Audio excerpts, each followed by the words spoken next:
Hello, welcome to Love Lust Betrayal. Subscribe if you like our stories. Let's dive into the story.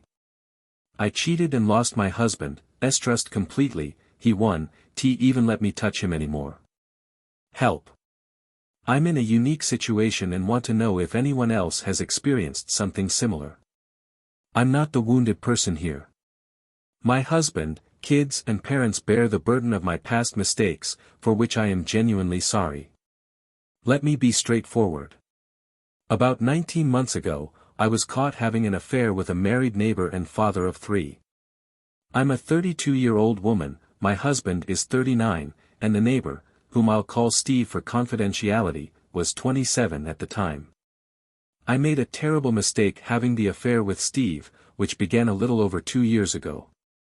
While the affair lasted nearly 5 months before being exposed, I was physically with Steve only 4 times in total. I know it's hard to believe, but I swear it's true. Well, let me tell you something, I don't believe it. To address questions about my marriage that I'm sure everyone reading this has, were we having issues, did I not love my husband, was I unhappy, the answer is a definite no to all those questions. I was completely content and fulfilled in my marriage, and I loved my husband and our 2 boys, ages 9 and 11, more than anything in the world.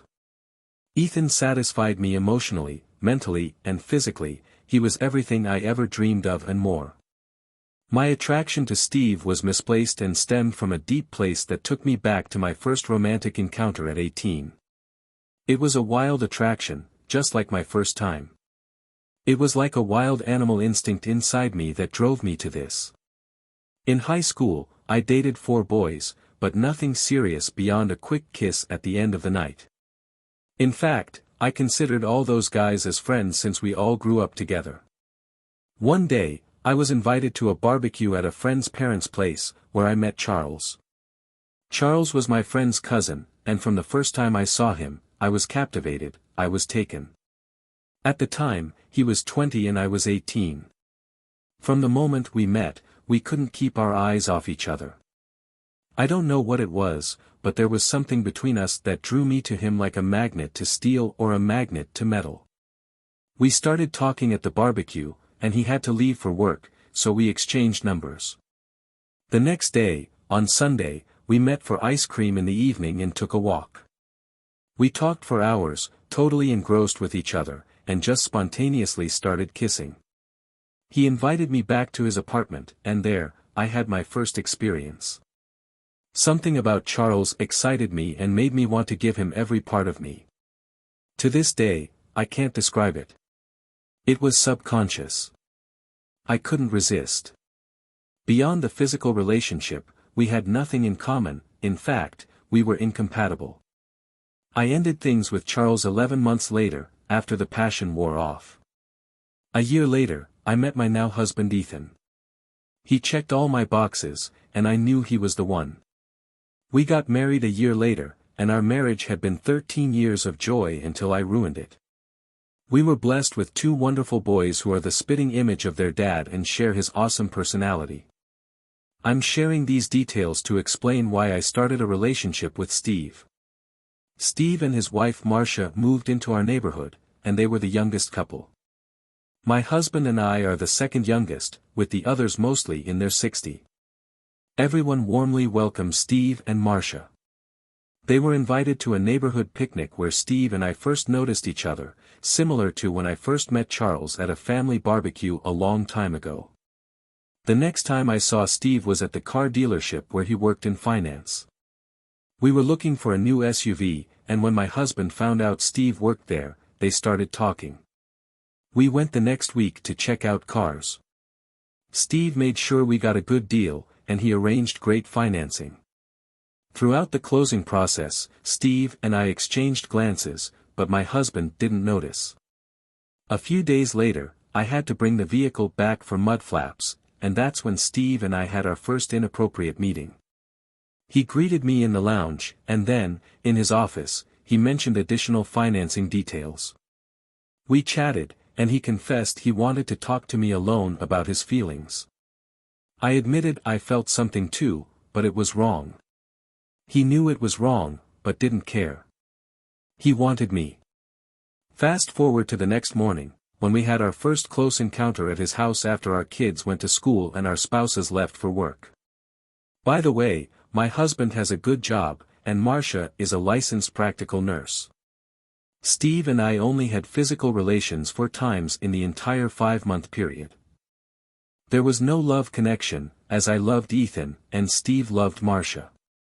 What we had was just physical, and to be honest, it wasn't as good as what I had with my husband, not even close. But it was forbidden, and therefore thrilling and dangerous. Looking back now, being a stay-at-home mom for 11 years made me desperate for attention from this attractive younger man. I thought I could have this secret adventure, and still maintain a loving marriage with my husband.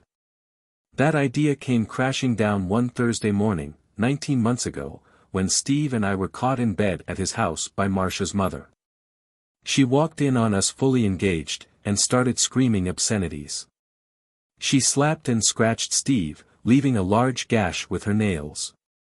She also hit me square on the jaw and pulled out 2 handfuls of my hair before I could gather my clothes and leave the house. When I got home, I was completely shocked by what had just happened, and the reality of my actions sank in.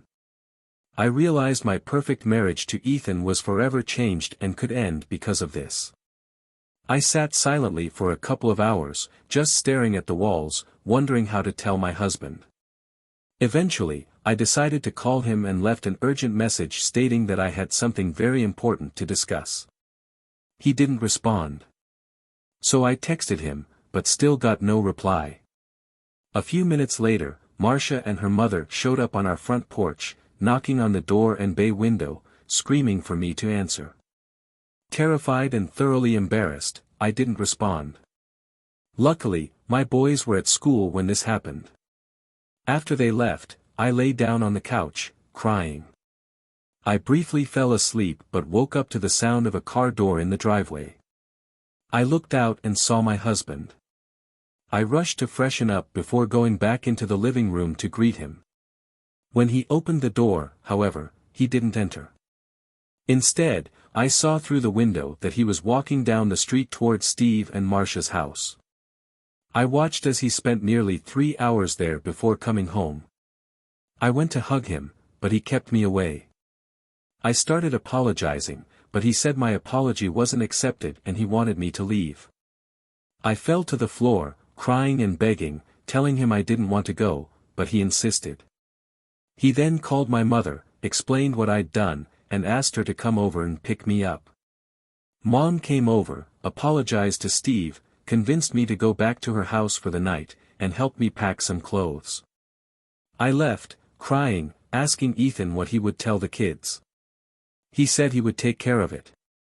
I left, broken-hearted and ashamed. That night, I called Ethan, and to my surprise, he answered. He just said hello and went silent. I identified myself, apologized, and promised never to do something like this again. I expressed my commitment to spend the rest of my life making it up to him. Ethan remained silent, asking if I had anything more to say. I said no, and asked him about his feelings. He told me he knew what he was feeling, and I started crying. He then said he wanted me to stay at my parents' house for a couple of weeks before coming home. I reluctantly agreed, but asked when I would get to see him and the boys again. He said he didn't want to see me now, but agreed to a brief call every evening at 9. The first call ended with me saying I love you, and Ethan saying nothing, just hanging up. The next night's call went the same way, with me apologizing and Ethan staying silent until I stopped talking. He then dropped a bomb, saying he wanted a divorce. Hearing this, I broke down and begged him for another chance. He refused, acknowledging he'd lose half his hard-earned assets. Then he unexpectedly said he'd give me everything he owns if I just disappeared and left him and the boys alone. I broke down again, insisting he didn't mean that, but he affirmed that he did. We ended the call, and I cried all night. I then started thinking of how I could make him stay, and came up with a plan to offer him a postnuptial agreement so favorable he couldn't refuse it. All I wanted was a second chance to prove my love, regardless of the cost. The following week, While Ethan met with his divorce attorney, I consulted my own lawyer, not to prepare for divorce, but to create a postnuptial agreement to present to Ethan before receiving the divorce papers. I visited 4 different attorneys before finding one who specialized in postnuptial agreements and was willing to create such a lopsided agreement, lopsided in that my husband would receive nearly all the benefit in exchange for remaining married to me for a period, giving me a second chance at love. Unfortunately, Ethan's lawyer completed the divorce papers in just 11 days, and I was served at my parents' house 2 days later. I had Ethan served with the proposed postnuptial agreement. We talked that night after he read the proposal. He was a bit surprised at what I had offered, and for the first time I could sense the caring person I once knew coming through, not the angry man who had been so robotic and cold for the past 2 weeks. The agreement is a complete win for Ethan, and an opportunity for me to prove I'm worth keeping. I won't go into specific details about the postnuptial, but I can confirm that it allows Ethan to keep nearly all our marital assets if we stay married and live together for at least 30 months. Also, if I'm unfaithful again and we divorce, I lose all claims on our marital assets, get nothing, and forego any alimony and child support payments. The agreement also requires me to get a full-time job within the next 6 months and contribute to our household expenses. Finally, my husband can see other women if he chooses throughout the remainder of our marriage.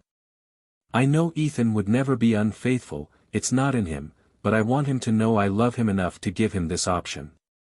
To my surprise and delight, Ethan accepted the offer with one additional stipulation. The clause Ethan wanted added stated there is no requirement for us to sleep together or have any type of cohabitation during the remainder of our marriage. I was saddened and hesitant to agree to this, but I finally did, feeling that with time I could win back his respect, trust, and passionate love. Things have not gone as I thought, and that's why I'm here. We are now 17.5 months into our second marriage, as I call it, and our relationship is one of being housemates raising our boys. Don't get me wrong, I thank God every day for the second chance I've been given. But what we have wouldn't qualify as a marriage. It's more like we are 2 divorced people cohabitating. Since my affair, Ethan has shown absolutely no affection towards me whatsoever. I mean nothing, not even a kiss or a hug. He won't even let me near him to express any type of affection, although I do get in for a hug and a kiss occasionally before he can block me. But I can tell he doesn't like it, so I don't do it very often. Even so, he requires me to submit monthly to at-home STD testing.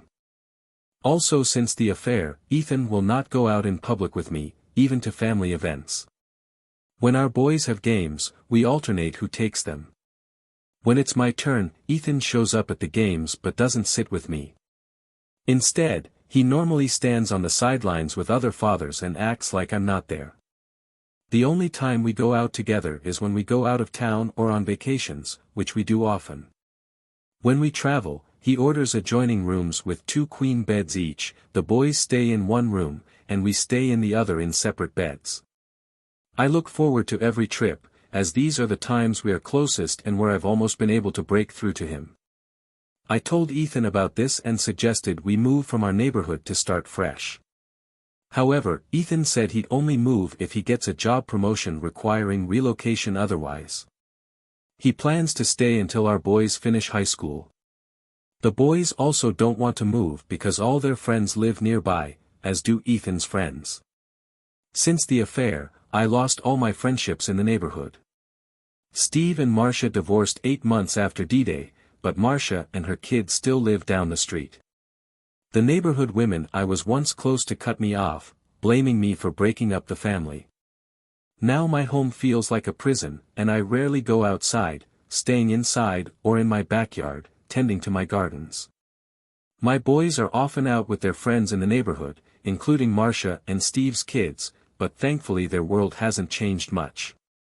Ethan follows a similar routine, hanging out with neighborhood men, smoking cigars and sipping bourbon at night either at our house or theirs. After work, the guys enjoy relaxing together. Ethan goes to work, hits the gym, and then comes home, usually avoiding the dinner I make. On weekends he grills and only eats what he cooks, not my dishes. Weekday dinners with my boys have become a great bonding experience. We eat around 4 when they get home from school, setting the table, helping with final food prep and cleaning up together. This time has brought us closer, teaching valuable skills even in the garden, where we've created an awesome space. In summary, some things in my life are great, while others are awful. I'm unsure whether this marriage is worth continuing in its current state, or if I should let Ethan go now and provide financial benefits. Deep down I know he's not happy, and no longer sees me as his wife or lover, just as a co-parent. I love Ethan a lot and will carry the burden of what I did for the rest of my life. I want to return to the loving relationship we once had, but I doubt he'll allow it. Please let me know what you think I should do. I'd appreciate any suggestions on how to successfully earn back my husband's love and trust after betraying him so brazenly. Thank you, Amy. Update. Last month I followed the advice and decided to temporarily move out of the house to give our marriage some space. I rented a furnished apartment nearby and have been living there since. While I miss being with my husband and boys, and I miss my gardens, it's a relief to be away from that neighborhood. There are too many bad memories and vibes there, all of which I know are my fault. I'm not making excuses for what I did. When I told Ethan about my decision, he seemed surprised, and a bit saddened, asking many questions.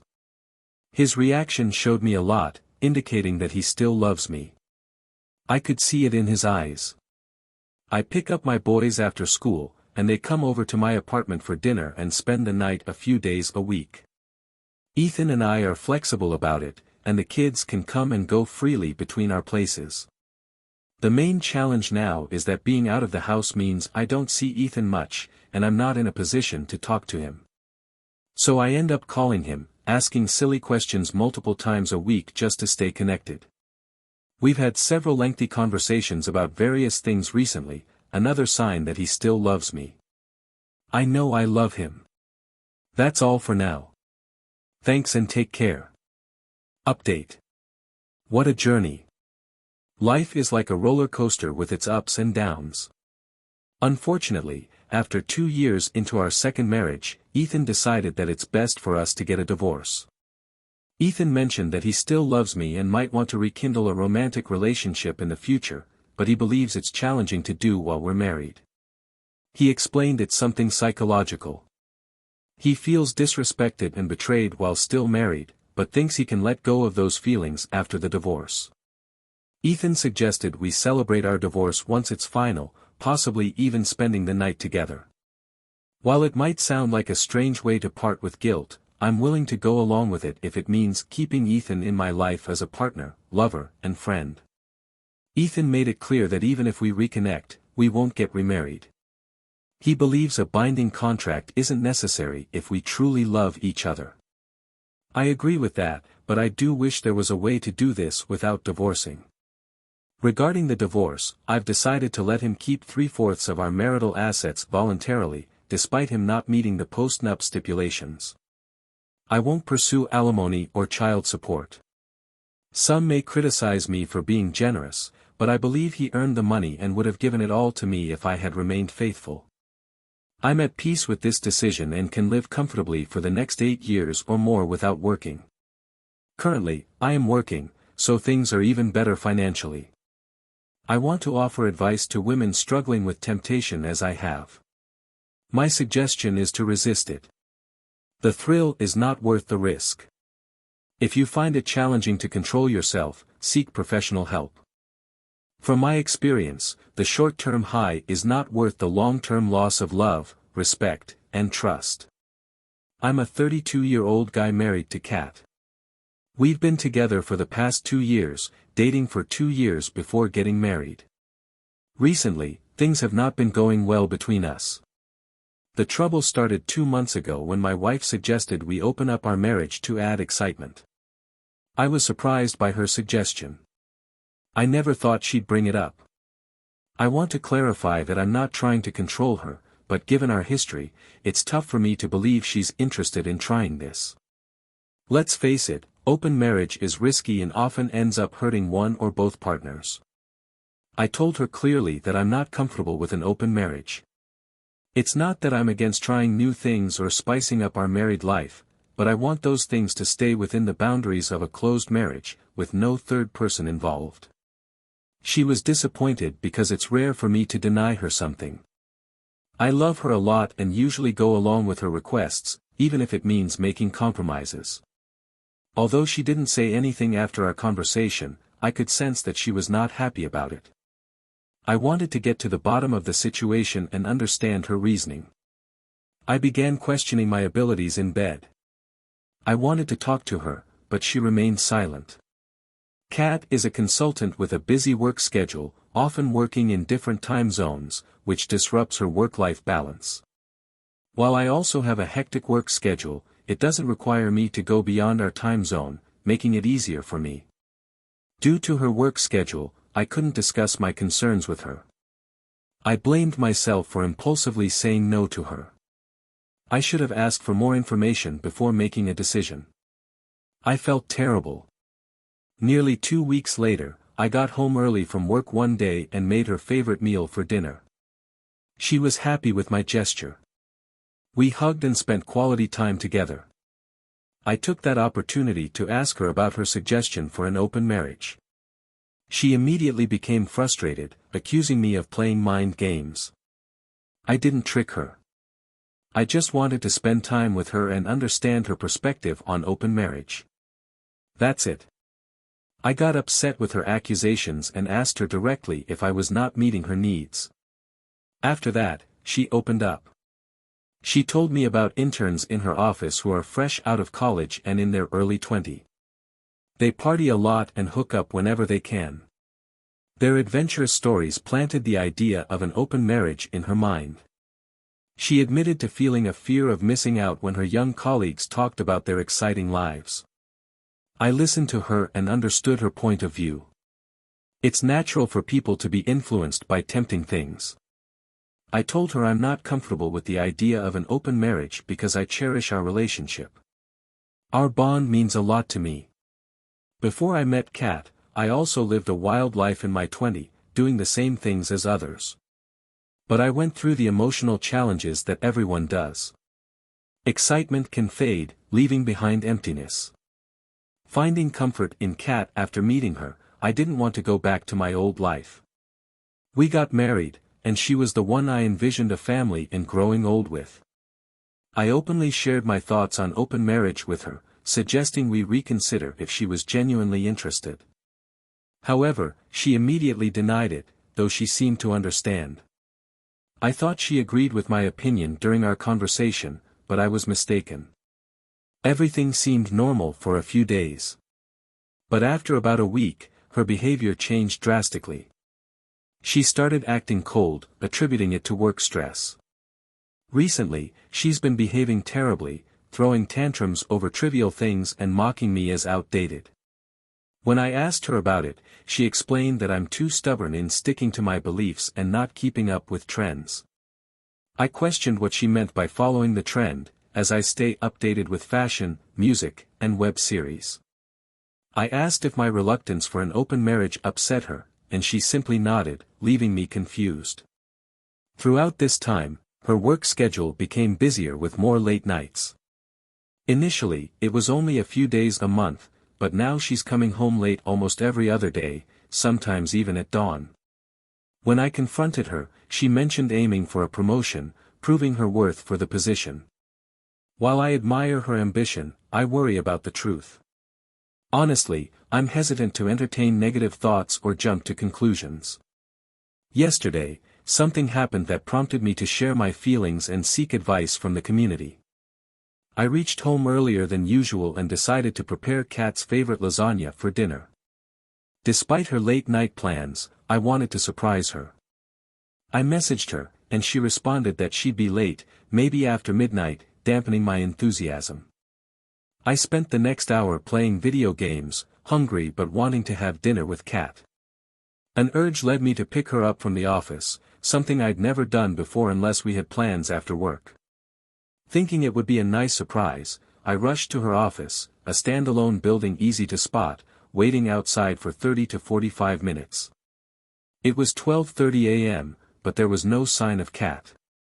Worried, I went upstairs to inquire at the reception. The office was still bustling with night shift employees, and the receptionist informed me that Kat had already left. I regretted the idea and drove back home, only to find she wasn't there either. Concerned for her safety, cheating was the last thing on my mind. I was more worried about her well-being. It was too late to reach out to any of Kat's work friends, and since she'd only joined the company 6 months ago, I didn't have their contact information. I felt unsure about what to do. Exhausted and anxious, I fell asleep on the couch. When I woke up with the first light of the sun, I hurried to my room on impulse. I found Kat comfortably sleeping in bed. I rushed to her, tucked her in, and went back to sleep. In the morning, she was already getting ready for work. I asked when she had come home last night, and she mentioned it was around 3 a.m. due to a busy day at work, including a meeting with an Asian client. Curious, I inquired about when she left the office, and she casually said around 2:30 a.m., leaving me shocked. Her response raised concerns. Either the receptionist gave me incorrect information about Kat not being at the office around 12:30 a.m., or Kat was lying about being there until 2:30 a.m. Still feeling dizzy from the previous night's stress, I didn't press further. She called me in the afternoon, asking if I had been to her office. The receptionist had informed her about my midnight visit. I wondered about the receptionist's unusual working hours, but explained why I had gone to her office. She was silent for a moment, then clarified that she had left her office in the afternoon for a meeting at her client's U.S. office in another part of the city. This explained why she wasn't in her office when I checked. I was puzzled by her explanation. She elaborated that her client was an Asian company with a U.S. office, where she participated in Zoom calls with employees in the Asian time zone. Despite this being a common practice worldwide, I felt confused about my own situation. I'm at a loss and don't know what to do next. Should I wait for things to settle or confront Kat again with my doubts? I've confronted her multiple times in the past. Any suggestions or advice would be appreciated. Update: I received some shocking news. Please bear with me as I vent. I attempted various ways to access Kat's emails or her phone's password, but she kept it very private. I tried hard to come up with ideas to uncover the truth, but I didn't succeed. In the last 2 weeks, Kat continued to come home late from work and we were both giving each other the cold shoulder. With very few occasional and transactional conversations, 2 days ago she was talking to her mom, who has been dealing with kidney problems for the past few years, and her recent blood test results were not good. While she was on the bed talking to her mom, I, out of concern, took her phone to check on her mom. While she narrated her tiresome routine of tests and medicine, something clicked in my head. I peeked at the unlocked phone screen with chat notifications. I got up, walked into the room while talking to her mom, casually entered the washroom while on the phone, and locked the door. I put the phone on speaker, pretended to listen and read the messages through the notification. The notification revealed that Kat was supposed to meet someone that day for a fun ride. I opened her social media messages, and you were right, she was having an affair. She was involved with these inexperienced coworkers. After a couple of minutes she realized I took her phone into the washroom, and she started knocking on the door to get it back. I didn't have enough time to read all the conversations, so I quickly scanned her gallery for concrete proof.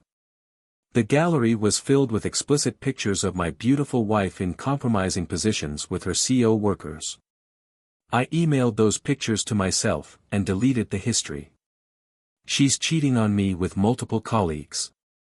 I felt so sick that I wanted to throw up. Meanwhile, my wife kept knocking on the door, asking for her phone back. I couldn't stand to hear her nagging voice. I unlocked the door, swiftly handed her the phone, and locked the washroom again. Initially, I wanted to rush out and confront her right away, but instead I calmed myself down and let the anger pass. The chat notifications contained details about the location and the time they were supposed to meet that day. Leaving the washroom, I grabbed the car keys and drove to that location. While leaving the house, she faintly called my name, but I didn't bother to turn back. At the hotel, I chose the darkest table in the lobby, not to cause a scene, but to observe how comfortable she was on her way to cheat. She was supposed to be there at 5 p.m., and I arrived at 3, downing countless shots by 5. I had initially hoped to confront her at home, but God knows what I was thinking. Maybe too numb and unready for a face-off. Not even in the lobby. By 6, she didn't show up. I thought she might have sensed my presence and changed the location. Nevertheless, I was too drunk and drained to think clearly. I sat there, continuing to drink. Around 7, I saw Kat. At that sight, my world crumbled. My vision blurred after 4 hours of drinking. I faintly remembered what happened next. Reacting in autopilot mode, I got up, staggered to the reception area where she was registering her entry, tapped her on the shoulder, and said, "Good luck with your fun ride." I might have said more, but this is the summarized version. She held my hand, attempting to explain, but I don't recall her words. I do remember shrugging her off, freeing my arms from her grasp, and storming out of the hotel. I hailed a cab to my friend's place and passed out at his door. The next thing I remember is waking up on my friend's couch yesterday afternoon. I slept for 16 hours straight. It was Sunday afternoon. My friend Lee made me some lunch along with fresh lemonade. I poured out my entire story to him. He advised me to freeze joint accounts, change passwords, and get an STD check immediately. For someone betrayed so badly, money and all these privacy checks were the least of my concerns. I reached out to my dead phone, plugged it in, and switched it on. The screen flooded with notifications, 100 missed calls, 50 voicemails, and countless pleading messages. I ignored it all. After a few minutes, calls and messages from her started again. I blocked her on all platforms. I felt so disgusted that I didn't even read her messages and emails completely. Today is Monday. I've called in sick for the next few days at my office. I don't know how to deal with this. I've been drinking heavily and want to run away from all of this. I don't know what to do now. My friend is searching for some of the best lawyers in the vicinity. Update: I recommended securing our shared accounts, changing passwords for sensitive information, and getting tested for STDs. Thankfully, the test results were negative. Lee assisted me in finding a lawyer, and I shared all the pictures from Kat's phone with him. I temporarily settled with Lee until the divorce is finalized, which worked out well since he needed a roommate. Throughout this time, Kat has been trying to reach me, pleading for us to get back together and start anew.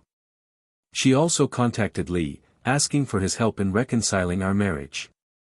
According to her, the hookups were meaningless, and she was just exploring her desires, wanting to feel attractive. I'm uncertain about these Gen Z concepts of desirability, and whether the whole idea is genuine or not. A few days after my last update, I sent Lee to my house with keys to collect my belongings, hoping Kat would be at the office on a regular work day. However, Lee found her at home, where she broke down and sought his help. Lee was clever enough to inform her that I was staying in a hotel, not at his place, to avoid any potential drama. Kat informed Lee that she had quit her job, revealing that it all began when interns at work started flirting with her. They made her feel desired and beautiful again, leading her to try various experiences, including illicit ones. Initially, it was a one-time thing, but she later became dependent on the thrill. Since the interns didn't make enough money, they relied on Kat to cover their expenses. She eventually realized they were taking advantage of her financially, but by then, she was already immersed in that lifestyle. When Lee questioned why she didn't confess earlier, Kat claimed she had spoken to me about opening up the marriage due to guilt. However, my refusal to agree prevented her from confessing anything to me. I find it confusing. What's the point of asking for an open marriage after cheating on me? Kat is resisting signing the divorce papers and blaming me for motivating her one-night stands, but she can't provide evidence for her false claims. Now she's seeking alimony, citing mental distress caused by the divorce. If anyone deserves compensation, it's me, as I had to endure the terrible feelings of betrayal. Later that month, Kat's sister Amy, name changed, contacted me, pleading for reconciliation. She shared how Kat is going through tough times, leading to severe depression due to the interns damaging her reputation at the office. They circulated compromising pictures of Kat having fun with them to other senior employees, mocking her as an easy target. This gossip made her the center of attention at the office, forcing her to leave. Senior employees spread the gossip outside the office network, making it difficult for Kat to get referrals. I reminded Amy that Kat chose to leave our stable married life for a thrilling experience, and now she has to face the consequences. Anyways, I'm moving forward with my life. I've kept my drinking habits in check, focused on working out, eating healthy and staying busy at work. The divorce proceedings are ongoing despite Kat's resistance. It got delayed, but my lawyer assures me that it will wrap up soon.